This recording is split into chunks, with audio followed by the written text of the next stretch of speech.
Donc je suis le 13 janvier à l'aéroport. Je finis mon reportage sur le monde diplomatique en Tunisie, puisque j'y suis depuis le 4 janvier. Et donc, en fin de matinée le 13, je suis à l'aéroport, j'attends mon avion pour Paris.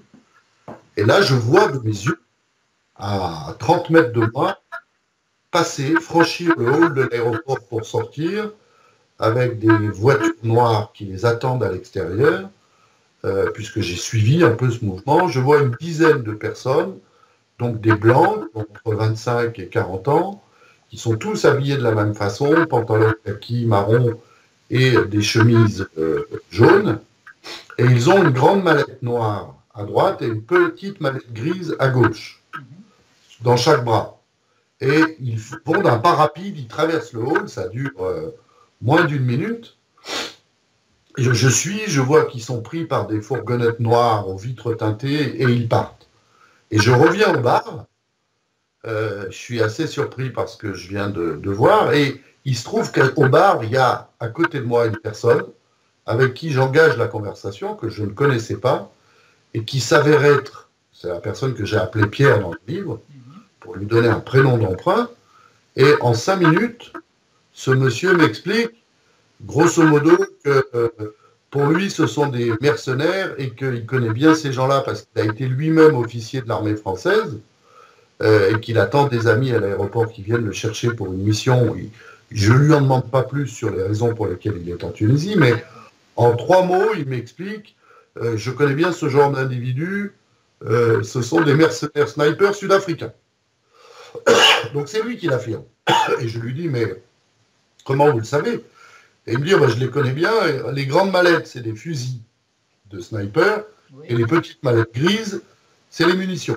Parce que 10 personnes qui ont des grandes mallettes d'1,50 m, qui ont tous des airs, des cheveux courts, blancs, habillés pareil, qui ont les mêmes mallettes dans chaque bras, des mallettes qui font plus d'1,50 m, c'est pas un instrument de musique. Si c'est un chef d'orchestre, ça se reconnaît aussi.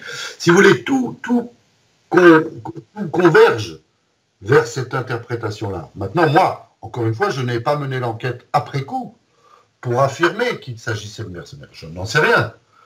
Je dis simplement que beaucoup de choses convergent.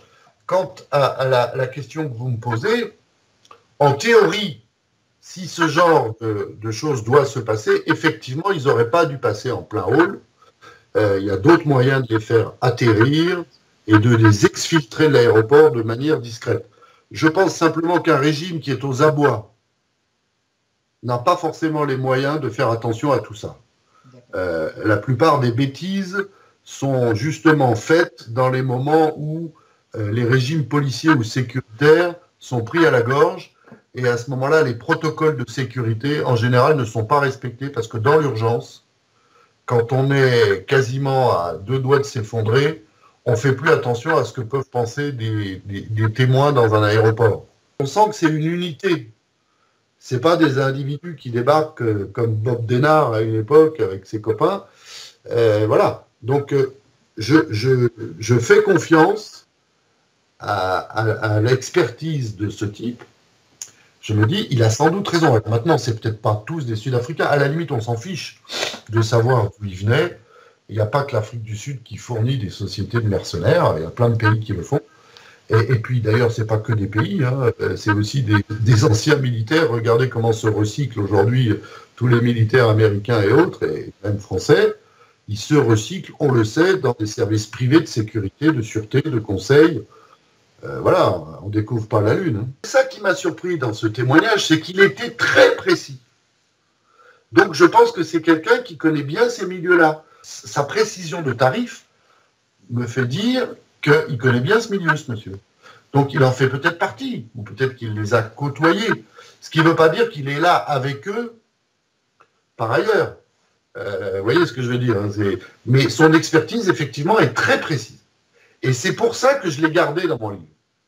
Je me suis dit, une expertise aussi précise, elle est quelque part crédible.